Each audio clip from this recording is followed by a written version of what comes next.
맞는 말인지는 모르지만 어느 글에 보니까 남자와 여자가 자신을 표현하는 방법이 다르다라고 했습니다. 그러니까 여자들은 1cm의 목숨을 건다고 합니다. 눈썹을 그리고 입술을 바르고 또 귀걸이를 하고 이 1cm라는 공간 안에서 자신을 표현한다는 것입니다. 반면에 남자는 손끝에 자신의 인생을 건다고 합니다. 그래서 시계가 중요하고 가방이 중요하고 또 만년필이 중요하다라고 하는 것입니다. 그렇다면 오늘 여러분은 어디에 관심을 가지고 계십니까? 여러분은 어디에 목숨을 걸고 계십니까? 1cm 아닙니까? 손끝입니까? 바로 거기에서 여러분의 인생의 가치와 의미가 드러나게 된다라고 하는 것입니다. 우리가 요나를 읽으면 3장에서 일어나는 사건 앞에서 마음이 확 뚫린 것 같은 시원함을 느끼게 됩니다. 니느웨 대부흥운동이라고 말할 수 있을 것입니다. 물고기 뱃속에서 나온 요나가 니느웨 성에 들어가서 하루 동안 다니면서 40일만 지나면 니느웨가 무너진다라고 외쳤습니다. 그런데 요나의 이 외침에 왕을 비롯해 모든 백성들이 하나님께 간절한 마음으로 부르짖어 기도할 뿐만 아니라 자신들의 잘못을 뉘우치고 악한 길에서 돌아서는 대부흥운동, 회개운동이 일어났습니다. 그래서 하나님께서는 니느웨 사람들이 그 악한 길에서 돌이켜 떠난 것을 보시고 그들을 멸망시키려 하던 계획을 포기하셨습니다. 이것이 요나 3장에 나오는 이야기였습니다. 그런데 4장을 읽기 시작하면서 우리는 그 확 뚫렸던 시원한 마음이 오히려 더 답답해지는 것 같은 마음을 느끼게 됩니다. 이름하여 구경하는 요나 때문이었습니다. 사실 요나로서는 니느웨 사람들이 회개하고 악한 길에서 돌아서는 모습이나 또 그들을 용서하시는 하나님의 모습을 상상도 하지 않았을 것입니다. 요나는 말 그대로 40일이 지나는 바로 그 날 하나님께서 마치 소돔과 고모라를 멸망시켰던 것처럼 하늘에서 유황과 불을 비처럼 쏟아부어서 니느웨가 완전히 망하는 것을 아마 상상하고 기대했을 것입니다. 그런데 자신의 생각과는 전혀 다르게 펼쳐지는 상황 앞에서 요나는 화가 나기 시작합니다. 때문에 그는 하나님의 변경된 계획의 아주 못마땅한 모습으로 니느웨 성읍을 빠져나가서 언덕 위에 초막을 만들고 거기에 앉아서 구경하기 시작합니다. 이름하여 구경하는 요나였습니다. 그런데 오늘 우리는 동일한 본문의 말씀 속에서 또 다른 요나의 모습을 발견하게 됩니다. 그것은 불평하는 요나입니다. 3장에서 한때 불순종하여 어긋난 길로 갔던 요나였지만 회개하고 일어나 하나님께서 주신 사명을 열심히 감당하는 사명자의 모습을 우리는 보았습니다. 여러분, 우리가 평생을 이렇게 열심히 사명을 감당하면서 은혜롭게 살다가 주 앞에 간다면 얼마나 좋겠습니까? 내가 한 사람의 후손신과 수고로 말미암아서 이 니느웨 성의 사람들처럼 회개하고 돌아오는 역사의 중심에 내가 있는 그 삶을 살아간다라고 한다면 얼마나 좋겠습니까? 제가 자주 드리는 말씀이지만 우리는 정말로 예수를 잘 믿어야만 합니다. 부끄러움 없이 믿어야만 합니다. 여러분, 한 번 살다 가는 인생길, 또다시 주어지지 않을 우리의 삶이 버려지지 않기 위해서 예수를 잘 믿으십시오. 정말 잘 믿으십시오. 하나님과 사람 앞에서 그리고 여러분의 사랑하는 자녀들에게 부끄럽지 않는 아름다운 신앙의 흔적을 남겨주십시오. 우리의 헌신과 수고와 섬김은 결코 헛되지 않을 것입니다. 한때 열심히 사명을 감당했던 요나, 그런데 오늘 본문의 말씀을 보면 그 요나가 이제는 하나님 앞에서 철저하게 불평하는 모습으로 바뀌어지고 있습니다. 그러나 불평하는 이 요나의 모습은 오늘 우리에게서도 얼마든지 발견할 수 있는 요나의 모습일 수가 있다는 것입니다. 어제는 사명을 감당하겠노라고 다짐을 하다가 오늘은 불평의 자리에 서 있는 사람들이 있습니다. 지난날 열심히 헌신을 감당했지만 아주 작은 것들에 넘어지면서 요나처럼 앉아서 불평하는 사람들이 있습니다. 그렇다면 이 요나가 불평하는 이유가 무엇입니까? 그리고 오늘 우리들에게서 불평이 생기는 이유는 또 무엇일까요? 첫째, 자기 뜻대로 되지 않았기 때문인 것입니다. 사랑하는 여러분, 오늘 본문을 가만히 한번 살펴보십시오. 이 짧은 본문 속에서 특별히 강조되는 단어가 있습니다. 그것은 내가입니다. 오늘 본문에서 요나는 하나님을 향해서 끊임없이 내가 라고 불평하고 있는 것입니다. 다시 말해서 그가 하나님이 주신 사명을 감당했지만 그것은 어디까지나 절대적 자기 중심적이었습니다. 하나님이 일을 한다라고 했지만 그것은 자기 뜻대로에 의한 사역일 뿐이었다는 것입니다.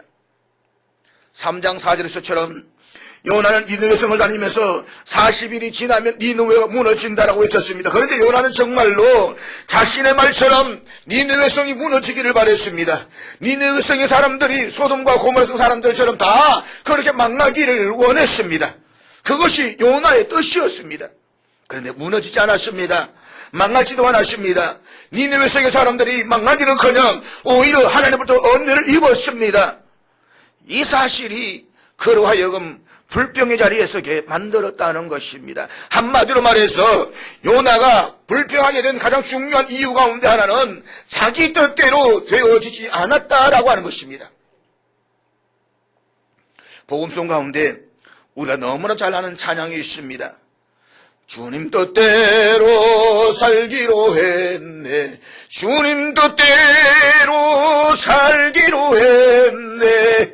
주님 뜻대로 살기로 했네. 뒤돌아서지 않겠네. 우리가 늘 언제나 주님 뜻대로 살겠다고 다짐하면서 기도하면서 또 다짐합니다. 그러나 여러분, 솔직히 오늘 주님 뜻이 아니라 자기 뜻대로 신앙생활을 하는 사람들이 오늘 교회 안에 얼마나 많이 있습니까? 그러면 어떤 분은 이렇게 대답할 것입니다. 내가 언제 주님 뜻대로 살지 않았습니까? 그렇게 말할 수도 있습니다. 그러나 가만히 생각해 보시길 바랍니다. 우리는 스스로 생각할 때에 별로 중요하지 않은 것에는 언제나 주님 뜻대로 하시옵소서라고 말합니다. 그러나 자신의 인생에서 정말 중요한 이익이 걸려있는 어떤 사건 앞에서 그것이 주님의 뜻과 자신의 뜻이 상충되어질 때에 주님의 뜻은 온데간데 없고 자신의 뜻만 존재하고 있지 않습니까? 사랑하는 여러분, 니느웨를 향한 하나님의 참뜻이 무엇일까요? 자우를 분별하지 못하는 사람들이 12만 명 이상이나 있는 저를 니느웨 성을 멸망시키는 것이 하나님의 참뜻이었을까요? 기억하십시오. 하나님께서 요나로 하여금 니느웨 성에 들어가서 40일이 지나면 망한다라고 외치게 하신 그 외침은 정말로 니느웨 성을 망한다는 그 사실을 알리고자 한 것이 아니었습니다. 너희들이 범죄를 인해서 망할 수밖에 없지만 그럼에도 불구하고 너희들이 회개하고 돌아오면 망하지 않을 수 있다는 사실인 것입니다. 이것이 니느웨 성을 향한 하나님의 뜻이었습니다. 그런데 하나님의 그 참뜻은 외면하고 요나는 니느웨 성의 사람들이 정말로 망하기를 바랬습니다. 요나의 뜻은 니느웨 성이 망하는 것이요, 하나님의 뜻은 니느웨 성의 사람들이 회개하고 돌아와 구원을 얻는 것이었습니다. 사랑하는 여러분, 누가복음 15장에서의 탕자의 비유에서 보는 것처럼 성경이 우리들에게 끊임없이 가르치고 있는 하나님 아버지의 궁극적인 마음은 영혼 구원에 있습니다. 한 영혼이 주께 돌아오기를 원하고 계신다는 것입니다. 잃어버린 영혼들이 주께로 돌아오는 것입니다. 마찬가지로 니느웨 성을 향한 하나님의 참뜻도 영혼 구원이었습니다. 그들이 회개하고 하나님께로 돌아와 구원받는 것입니다. 그렇다면 니느웨 성의 모든 사람들이 철저하게 죄에서 떠나 회개하며 하나님께 돌아온 그 사건 앞에서 요나는 당연히 기뻐하고 감사해야만 했습니다. 그런데 그가 불평하고 화를 내고 있습니다. 니느웨 성의 사람들이 하나님부터 은혜를 받는 그 모습이 아주 못마땅했습니다. 이유가 무엇입니까? 자기 뜻대로 되지 않았다는 것입니다. 지금 요나는 잃어버린 영혼들을 향한 하나님 아버지의 마음보다 자신의 뜻이 훨씬 먼저 더 강조되고 있는 것을 볼 수가 있는 것입니다. 우리 예수 믿는 것도 그런 것입니다. 내가 예수 믿는 것이 하나님 뜻을 이루어가는 것이고 그 하나님 뜻이 내 삶 속에 이루어지기를 바라야 되는데 우리는 내 뜻을 가지고 하나님을 이끌어가려고 하는 것입니다. 내 뜻을 가지고 하나님의 계획을 만들어가려고 하고 있다는 것입니다. 그는 니느웨를 저주하시는 하나님은 알았지만 니느웨를 구원하고자 하시는 하나님의 참뜻은 몰랐습니다. 그는 심판하시는 공의 하나님은 알았지만 은혜를 베푸시는 사랑의 하나님은 몰랐습니다. 아니 알고도 싶지 않았습니다. 인정하고 싶지도 않았습니다. 그저 내가 말하고 외친 그 말 그대로만 되기를 바랬을 뿐인 것입니다. 그리고 자기 뜻대로 되지 않으니까 앉아서 불평만 널어놓고 있는 것입니다.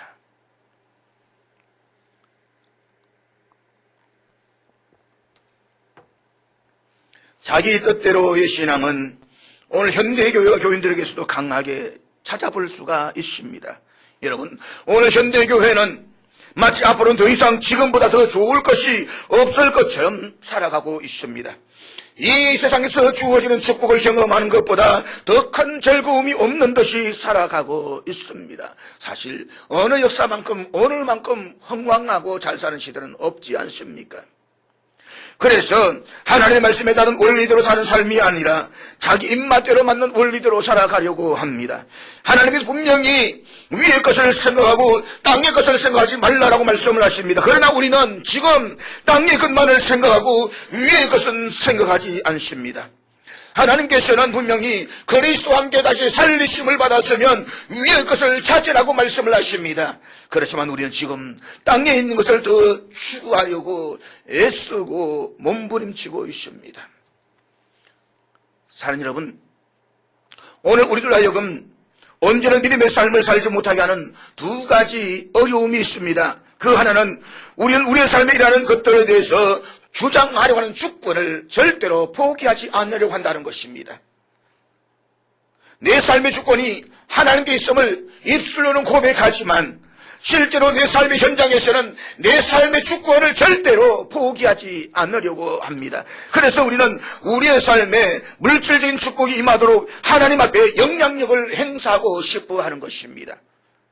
우리 잠언 16장 9절의 말씀을 너무 잘 알고 있습니다. 우리 한번 다 같이 읽도록 하겠습니다. 같이 읽습니다. 시작. 우리는 기도할 때마다 이 말씀을 고백합니다. 그러나 솔직히 우리의 삶의 현장에 들어가면 이야기는 달라지기 시작하는 것입니다. 우리 자신이 원하는 대로 삶이 이루어지도록 주장하려고 합니다. 하나님의 인도하심을 신뢰하기보다는 내가 내 삶을 주관하고 싶어 하는 것입니다. 우리 아이들을 키워보면 그럴 때가 있지 않습니까? 아이가 어릴 때는 부모님 말씀에 곧잘 따릅니다. 어디 갔다가 누군가 용돈을 주면 엄마 받아라고 해서 엄마 주머니에 넣어주기도 하고, 그렇게 하다가 어느 정도 나이를 먹기 시작하면 그때부터는 어느 순간인가 반항하기 시작합니다. 돈도 자기 주머니에 넣으려고 하고, 그 다음부터는 간섭받는 것도 싫어합니다. 이제 내 인생은 내가 알아서 할 테니까 간섭하지 말라는 것입니다. 예, 잘 되고 있니? 내가 알아서 할게요. 언제나 내가 알아서 할게요. 자기 주장이 들어가기 시작하는 것입니다. 여러분, 하나님 앞에서의 우리의 삶이 마치 이 어린아이와 같다라고 하는 것입니다. 그래서 때때로 우리는 하나님 앞에서 이렇게 반항할 때가 있습니다. 하나님, 제발 좀 저를 그만 놔두세요. 저 혼자서도 얼마든지 잘할 수가 있거든요. 제가 정말 하나님이 필요하다라고 한다면 그때 가서 도와달라고 할게요. 그때까지는 그냥 모른 척 해주세요. 둘째로, 우리가 온전한 믿음의 삶을 살지 못하는 또 하나의 원인은 축복에 대한 거릇된 인식에 있습니다. 우리 하나님을 믿는다라고 말하지만 솔직히 세상적인 축복보다 하나님 자체를 더 즐거워하기는 어려운 것입니다. 내가 신앙생활을 하지만 예수를 믿지만 솔직히 예수 그리스도의 믿음보다, 예수를 통해서 주는 기쁨보다 오히려 세상이 주는 기쁨이 내 삶을 더 주장하고 있는 것이 사실이라는 것입니다. 한번 상상해 보시길 바랍니다. 크리스마스에 선물 없이 아빠와 함께 보내는 것과 아빠 대신에 선물을 받는 것 중에 하나를 선택하라 한다면 뭘 선택하시겠습니까? 뭘 선택하시겠어요? 아마 아이들은 대부분 아빠 없는 선물을 선택할 것입니다. 어느 초등학교의 시험지에 다음 중 가족이 아닌 것은 누구인가요? 라고 썼답니다. 1번 아빠, 2번 텔레비전, 3번 강아지, 4번 엄마, 5번 오빠. 답은 1번이었다고 합니다. 애들이 답을 1번으로 적었다는 것입니다. 텔레비전은 우리 집에 늘 있으니까, 늘 텔레비전을 보니까 우리 가족인 줄 알았다는 것입니다. 강아지는 늘 아빠보다 더 소중한 존재이니까, 엄마 아빠는 밥을 먹지 않아도 강아지는 맛있는 걸 좋아해 하니까 가족인 줄 알았다는 것입니다. 참 부끄러운 우리의 자화상이라고 말하지 않을 수가 없는 것입니다. 우리 신앙도 마치 그와 같다는 것입니다. 우리 하나님 대신에 세상적인 물질이 주는 풍요함을 더 원하고 있습니다. 하나님은 하늘에만 계셔서 우리들에게 건강과 재물만 주시면 되는 그분으로 그냥 판단하고 있다는 것입니다. 그래서 내가 정작 교회에 나오지만 예수를 믿는다고 찬송하고 기도하지만 그러나 여러분 내 마음과 내 눈은 주께가 아니라 저 세상 물질 속에 들어가 있는 것입니다. 백화점 쇼핑에 가 있는 것입니다. 그러나 여러분 기억하십시오. 성숙한 자만이 선물의 축복보다 하나님의 임재의 축복을 더욱 가치 있게 받아들일 것입니다. 하나님의 임재의 기쁨을 맛보아 알 때까지는 하나님의 친밀함으로 인한 더 좋은 소망보다 하나님으로부터 오는 더 나은 물질의 복을 좋아할 것입니다. 그래서 신앙생활을 하지만 교회에 출석은 하지만 이 세상에서 재물 없이 하나님과 함께 동행하는 것보다 하나님 대신에 재물과 명예를 누리기를 원하고 있는 사람들이 오늘 얼마나 많이 있습니까? 그런데 이런 사람들에게는 만일 세상에서 물질의 복을 받지 못하면 아주 심각한 혼란에 빠지기 시작하는 것입니다. 내 자녀가 남의 자녀들보다 못하게 되면 시험에 빠지게 되는 것입니다. 솔직히 여러분, 내가 주님을 신뢰한다라고 말할 때 그 안에는 열심히 기도하는 내 모습을 귀하게 보시고 내가 원하는 축복을 주시리라 믿습니다 라는 의미가 우리 안에 담겨져 있습니다. 우리 주님을 사랑합니다라고 말하지만 그 말은 사실 지금 이 땅에서 주님이 주시는 그 축복을 사랑합니다라는 의미로 해석될 수가 있는 것입니다. 그래서 자신이 의뢰했던 대로 일이 잘 되면 우리는 이렇게 말할 것입니다. 그러면 그렇지 내가 착실하게 11조를 잘했으니까 하나님 나에게 축복을 해주시는 거야 라고 말입니다. 그럼 여러분 온전한 11조를 드리지 않으면 하나님께서는 그 있는 재물까지 다 빼앗아가시는 분이십니까? 하나님이 그런 하나님이셨습니까? 그러면 하나님 앞에서 재물을 누릴 수 있는 자격을 가진 사람이 과연 세상에 얼마나 될까요? 오해하지 마십시오. 하나님은 그런 하나님이 아니십니다. 그리고 우리가 11조를 드리는 것도 세상에서 더 많은 부귀 영화를 얻기 위해서가 아닙니다. 하나님 내가 이만큼 드렸으니까 거기에 더블을 주셔야 된다 그런 고백이 아니라는 것입니다. 내 인생의 주인은 하나님이시며 내가 가진 모든 것의 주인도 하나님이심을 고백하면서 드리는 것이 바로 11조의 예물인 것입니다. 기억하십시오.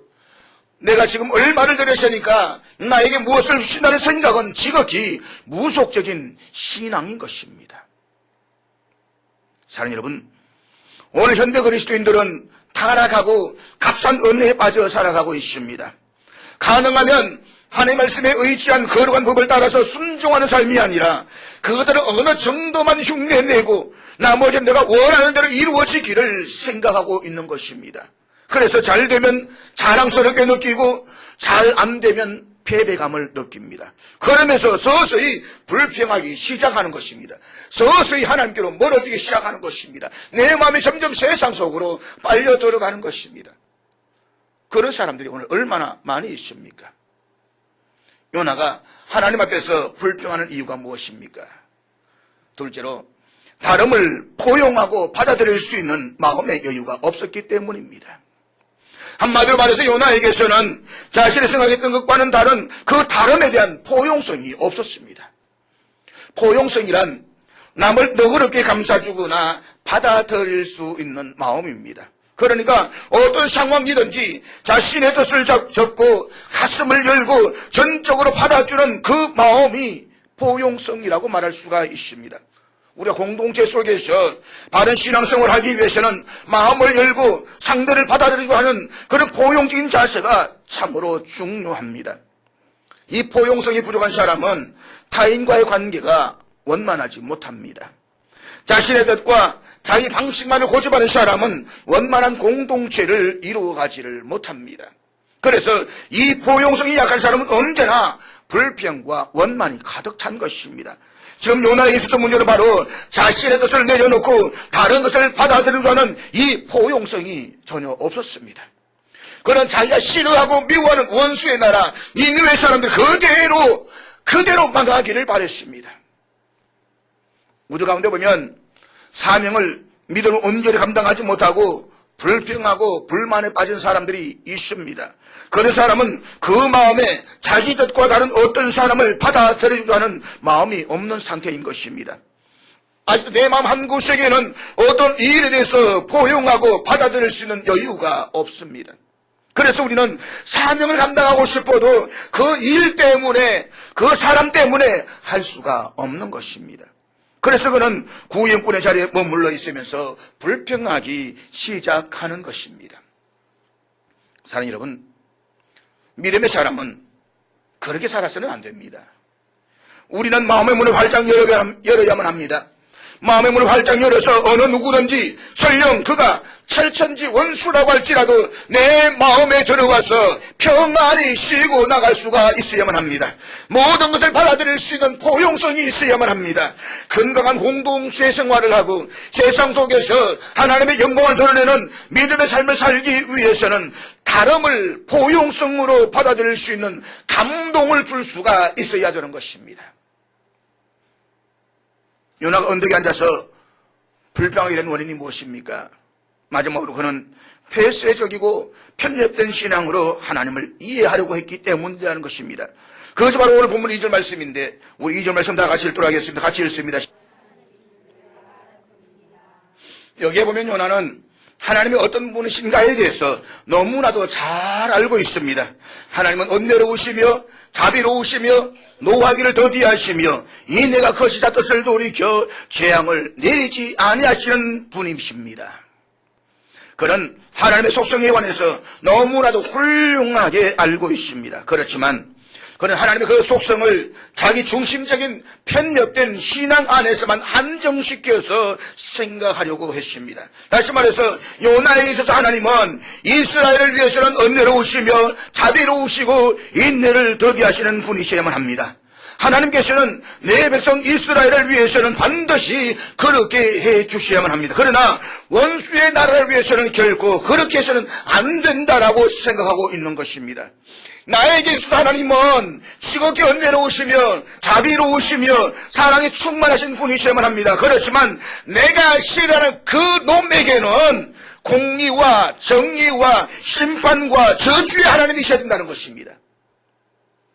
이것이 요나가 받아들이고 이해했던 하나님의 속성이었습니다. 여러분, 하나님은 참으로 공평하신 분이십니다. 그렇기 때문에 불순종하고 도망가던 요나가 회개할 때 용서해 주셨던 그 하나님께서는 니느웨 성의 사람들이 회개하고 돌았을 때에도 용서해 주셨습니다. 그런데 지금 요나는 자기에게 베풀어 주신 하나님의 그 은혜는 전혀 생각하지 않고 니느웨 사람들이 베풀어 주신 은혜를 따지고 있습니다. 자기 자신에게는 한없이 너그러우면서 다른 사람에게는 단호하게 정죄하고 있습니다. 한마디로 요나는 지극히 자기 중심적인 편협된 신앙으로 하나님을 이해하고 있다는 것입니다. 사랑하는 여러분, 오늘 우리들에게서도 이런 요나의 모습은 얼마든지 찾아볼 수가 있지 않을까요? 우리도 요나처럼 무한하신 하나님을 유한한 자신의 감정 속에만 가두어 놓으려고 합니다. 나 자신의 편협된 시각으로 하나님을 믿으려고 합니다. 그래서 내게 있어서 하나님은 지극히 은혜로우셔야만 합니다. 나를 향해서도 한없이 자비로우시며 사랑이 많으신 하나님이셔야만 합니다. 그러나 다른 사람들, 특별히 내가 싫어하는 그 놈에게는 절대로 그렇게 해서는 안 되는 하나님이셔야만 합니다. 그 예수 하나님은 공의와 심판의 하나님이셔야만 합니다. 나는 용서를 받아야 하고 그는 심판을 받아야만 합니다. 나는 이해를 받아야 하지만 그는 철저히 정죄를 받아야만 합니다. 우리는 자신이 편리한 대로 그렇게 하나님을 이해하고 생각하려고 합니다. 자기 감정에 충실한 그 범위 안에서만 신앙생활을 하려고 합니다. 그래서 우리는 자기가 받아들이기 싫은 것은 절대로 받아들이려고 하지 않습니다. 어디까지나 자기 중심적으로 하나님을 생각하는 것입니다. 설교도 마찬가지입니다.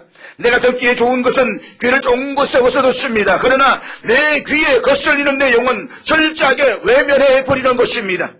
내 입맛에 맞는 설교는 은혜가 충만합니다. 그렇지만 내 심령을 앞불게 하고 혼란스럽게 하는 설교는 은혜가 없는 아주 지극히 평범한 설교에 불과한 것입니다. 우리 그 설교를 하는데 우리는 원망과 불평한 마음이 충만하게 되는 것입니다. 여기 오늘 우리들의 문제가 있다는 것입니다. 이런 자세 때문에 우리가 신앙생활을 올바르게 할 수가 없는 것입니다. 그러므로 우리는 신앙의 잘못된 편견에서부터 벗어나야만 합니다. 자기 중심적인 신앙생활에서 하나님 중심적인 신앙생활로 바뀌어져야만 합니다. 비록 내가 생각했던 건 전혀 다르지만 그러나 하나님께서 하시기에 아멘으로 순종할 수가 있어야만 합니다. 내 뜻대로 되지 않아도 그럼에도 불구하고 우리는 하나님 보시기에 선한 대로 인도하시도록 그분을 신뢰해야만 합니다. 우리가 하나님을 생각하고 바라보는 것이 내 중심이 아니라 하나님 중심으로 바뀌어질 때에 사명을 감당하는 열심은 그만큼 더 뜨거워질 것입니다.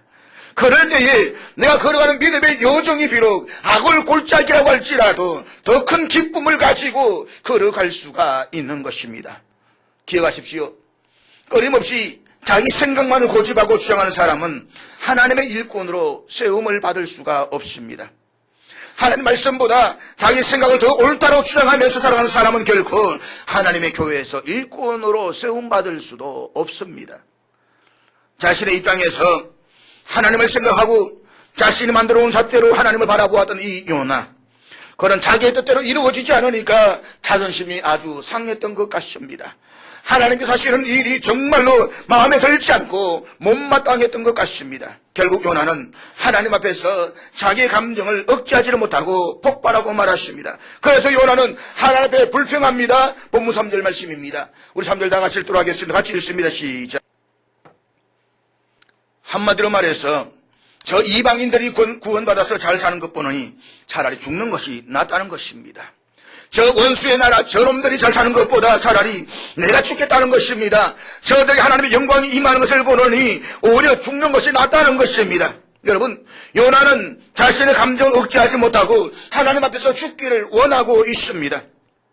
사랑하는 여러분, 니느웨가 회개하면 제일 먼저 감격하고 감사해야 할 사람은 요나가 되어야만 합니다. 그런데 요나의 마음속에 자리 잡고 있는 이 편견과 고집으로 그는 지금 하나님 앞에서 죽여달라고 떼를 쓰고 있습니다. 2장 2절에서 요나는 물고기 뱃속에서 하나님께 다 살려달라고 했습니다. 살려만 주시면 성을 갚겠다라고 했습니다. 그런데 오늘 본문 3절에서는 자기를 죽여달라고 말합니다. 니느웨 잘되는 꼴을 보기 싫다는 것입니다. 그는 지금 자신의 감정을 억제하지를 못하고 엄청난 시험에 빠져 있는 것입니다. 불평을 넘어서서 죽기를 원하는 이 요나의 모습에서 우리는 출애굽한 광야의 이스라엘 백성들의 모습이 떠오르게 됩니다. 저들은 홍해를 건너는 놀라운 하나님의 역사를 눈으로 보았고 온몸으로 경험했습니다. 그럼에도 불구하고 저들은 홍해를 건넌 후에 불과 며칠 만에 광야에서 마실 물이 없다라고 불평하기 시작을 합니다. 그런데 저들은 그 불평에서 끝나지가 않았습니다. 출애굽을 한 지 2달 후에 저들은 애굽에서 먹었던 고기를 생각하면서 모세와 아론을 향해서 원망하기 시작합니다. 차라리 애굽 땅에서 죽었더라면 더 좋았을 것이라고 따집니다. 그런데 하나님, 이스라엘 백성들이 모세를 향해 내뱉는 그 불평과 원망을 하나님께서는 하나님 자신에게 하시는 것이라고 말씀을 하십니다. 결국 저들의 불평과 원망대로 하나님께서는 저들을 가나안 땅이 아니라 광야에서 죽게 내버려 두십니다. 그래서 불평과 원망은 자신에게는 무서운 결과를 가져올 수 있다는 사실을 우리는 결코 잊지 마셔야만 합니다. 그렇다면 여러분, 요나 이와 같은 모습을 보면서 어쩌면 오늘 우리들의 요나의 모습을 보는 것 같지는 않습니까? 우리가 때때로 어떤 일을 하다가 자신의 감정이 상한다는 이유 하나만으로 하나님의 일을 거르치게 했던 적은 없습니까? 가정에서 교회 일에 있어서 사소한 감정 때문에 문제를 어렵게 만들고 또 분란을 일으킬 때는 없었습니까? 그래서 불평하고 뒤로 빠져서 구경꾼의 자리에 머물렀던 때는 없었습니까? 사랑하는 여러분, 우리가 주의 일을 감당함에 있어서 자신의 감정이 앞서면 안 됩니다. 하나님의 말씀보다 자신이 더 중심이 되어서는 안 됩니다. 잘못된 옛 성품에 사로잡혀서 하나님의 영광을 가려서는 안 됩니다. 우리가 감정을 앞세우고 자신이 중심이 되면 그 입술에는 항상 불평, 불만으로 가득하게 될 것입니다. 보십시오. 불평하는 사람은 언제나 그 중심에 자기 자신이 있습니다. 그리고는 사소한 일은 쉽게 감정이 상합니다. 그래서 쉽게 불평하게 되고 쉽게 짜증을 내게 됩니다. 더구나 우리가 눈여겨보아야 될 것은 불평하는 사람은 혼자서 끝나는 것이 아니더라는 것입니다. 그런 자신만의 불평, 불만을 마치 전부가 그렇게 생각하는 것처럼 치장해서 이야기를 하는 것입니다. 그리고 결국 그 한 사람의 불만을 위해서 전체가 흩어지게 되고 전체가 상처를 입는 일들이 얼마나 많이 있습니까? 민수기 11장에 보면 광야 이스라엘 백성들에게 애굽에서 먹었던 좋은 음식을 생각나게 해서 원망하고 불평하게 만들었던 사람들이 있었습니다. 그래 처음부터 이스라엘 백성들이 고기 먹고 싶다 그 생각이 아니라 그들 가운데 이스라엘 백성들에게 야 애굽에 고기 있었지 않냐, 부추도 있었지 않냐, 맛있는 과일도 있었지 않냐 라고 하면서 불평과 불만을 이렇게 만들었던 사람들이 있었다는 것입니다. 그들이 누구냐? 민수기에서는 그들 중에 섞여 사는 다른 인종들이라고 말하고 있지만 출애굽기 12장에서는 그들을 가리켜서 잡족이라고 했습니다. 하나님을 모르는 이방 사람들을 가리키는 것입니다. 하나님께서 10가지 재앙으로 애굽을 심판하시는 놀라운 사건을 보고서 이들 이방 잡족들이 이스라엘 백성들의 무리와 함께 출애굽에 동참하게 됩니다. 저들을 따라가면 마치 놀라운 일이 펼쳐질 것이다. 파라다이스가 펼쳐질 것이다. 이 애굽보다 훨씬 더 살기 좋은 땅이 될 것이다. 그 환상과 이상을 가지고 이스라엘 백성들을 따라 나섰습니다. 그런데 막상 광야로 나오니까 마실 물도 없지요. 샤워할 때도 없지요. 바람 쉴 때도 없지요. 아무것도 없는 곳입니다. 결국 그들은 광야에서 끊임없이 이스라엘 백성들 마음속에 불평과 원망하는 마음을 심어넣기 시작하는 것입니다. 그리고 결국에는 이 이방 잡족들과 함께 이스라엘 백성들이 40년의 광야에서 죽임을 당하게 되는 것입니다. 그렇잖아요 여러분, 내 주변에서 불평하는 사람들을 조심하시기 바랍니다. 내 앞에서 어느 누군가가 불평을 늘어놓는다고 한다면 그를 멀리 하시는 것이 좋을 것입니다. 불평하는 사람들을 절대로 가까이 하지 마시기를 바랍니다. 그런데 문제는 불평하는 친구가 되기를 전혀 주저하지 않는다는 것입니다. 오히려 불평의 동참자가 되고 있다는 데 문제가 있는 것입니다. 보십시오. 3장에서 요나가 사명을 잘 감당해서 하나님의 말씀을 선포했을 때에 니느웨 성에는 대부흥의 역사가 일어났습니다. 그러나 불평하는 요나에게서는 더 이상의 구원의 역사는 일어나지 않았습니다. 그렇습니다. 하나님은 지혜가 부족한 사람은 쓰시지만 불평하는 사람은 쓰시지 않습니다. 하나님은 연약한 사람은 강하게 하셔서 쓰시지만 원망하고 불평하는 사람은 미련 없이 버리십니다. 사랑하는 여러분, 인생에는 새로운 길이 있습니다. 재물이 풍성하다라고 해서 인생에서 언제나 기쁨을 누릴 수 있는 것은 아닙니다. 그렇지만 인생에는 더 나은 삶보다 더 나은 기쁨을 누릴 수 있는 길이 있습니다. 이 세상에 주어지는 물질의 축복을 경험하는 것보다 더 큰 즐거움이 있습니다. 마땅히 우리 그리스도인들은 이 길을 걸어가야만 합니다. 그런데 이 새로운 길을 오늘 현대 그리스도인들에게는 별로 매력을 주지 못합니다. 그렇지만 그리스도께서 우리 안에 계신다라고 한다면 불평하는 거랑 원망하는 마음은 사라지고 평안과 기쁨이 가득한 마음으로 성령의 충만한 삶을 살아가게 될 것입니다. 더 나은 삶보다 더 나은 기쁨을 누릴 수 있는 그 길을 걸어갈 것입니다. 그렇게 될 때에 우리는 예수를 온전히 따른 사람이 될 뿐만 아니라 그리스도를 따라서 고난과 죽음도 함께 감당할 수가 있을 것입니다. 그럼 사랑하는 여러분, 요나처럼 앉아서 구경이나 하고 불평이나 하는 그런 못난 요나가 아니라 하나님께서 나에게 맡겨주신 그 사명을 충성되게 감당하기를 결단할 수 있기를 바랍니다. 그리고 썩고 없어질 이 세상을 향한 옛 길보다 저 영원한 본향을 향한 더 새다운 새로운 길을 찾아서 인생의 여정을 떠나보시기를 바랍니다. 그 길을 떠나는 여러분들에게 성령께서 언제나 함께 하시고 도와주실 것입니다. 기도하겠습니다.